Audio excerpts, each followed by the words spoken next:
So do you think the extra large number of homeless people is because of the housing price in San Francisco? Well, you know, we have not increased dramatically on our homelessness over the last decade. Cities like Los Angeles, Portland, Seattle, they have jumped over 26%, whereas I think our jump was about 2%. And the reason is because we have tried to build housing in the past, not as fast as I would like, but we are building housing enough to cover our homeless, but we still have a challenge. We have some 6,500 people that are still homeless in San Francisco. Some 2,000 of them are going to public schools right now, and we need to make sure on priority that our veterans, our families are taken care of, and this is what we're working on, and we're making sure that we do this rapidly. So I need everybody's help, and this is why we put together a large group of professional people to make sure that our department is successful in getting people out of encampments, off the street, and into permanent supportive housing. Yeah, so talking about housing, so you talk about the homeless people and the low income or the below the poverty line people.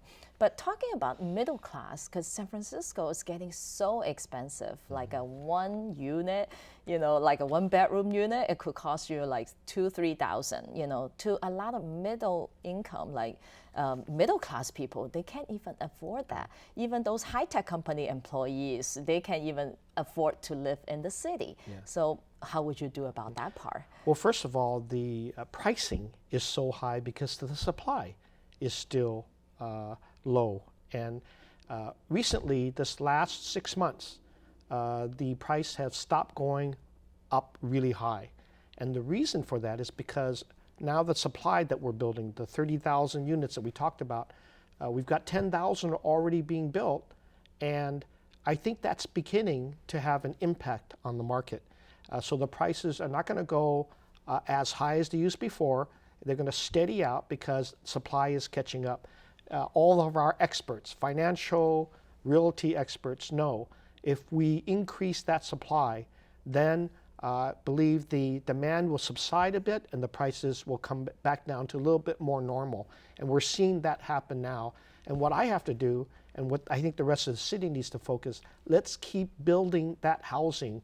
And again, in the areas that are very affordable, Candlestick, Visitation Valley, Hunters Point, Treasure Island, and Park Merced are areas of the city that are more affordable than, let's say, Pacific Heights or downtown or South of Market, where all the people want to visit. We can spread that out, and that'll be much more affordable to the middle class. So another problem in the city is transportation. Yes. So that's especially around the downtown, the Soma area. It's so hard. It's a nightmare, basically, to go there. So how would you resolve that issue? Well, first of all, people should understand that many of the transportation congestion, it has to do with many events that we host. When the Giants win the World Series, everybody's going to come out. When Dreamforce happens and we bring in 170,000 people, a lot of people are going to be on the streets. So we ask for some patience because the transportation investments that we made are going to make a huge difference.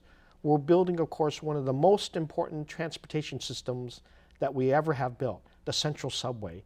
In 2019, that will open up.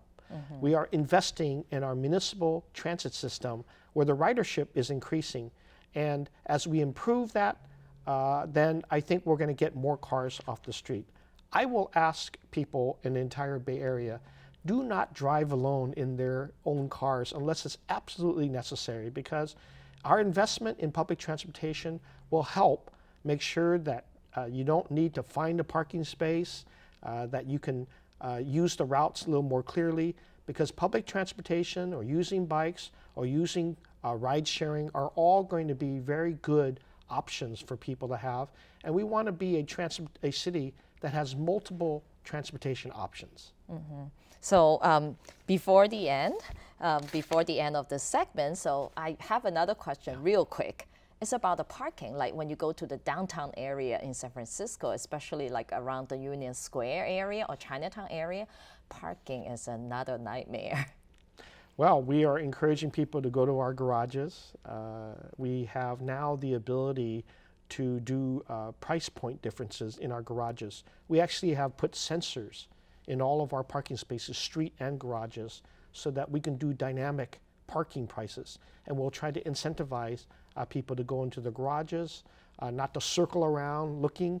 And we're also working with our traffic engineers to make sure there's no double parking and that there's blocking the box. Those are things that really cause a lot of congestion. 咁啊，市長咧就話咧，由於咧就三藩市目前咧就起咗好多屋，就係尤其是俾低收入啦同埋中產階級嘅。咁未來咧佢亦都希望去到2020年咧就係會有咁多可負擔房屋俾我哋三藩市嘅居民。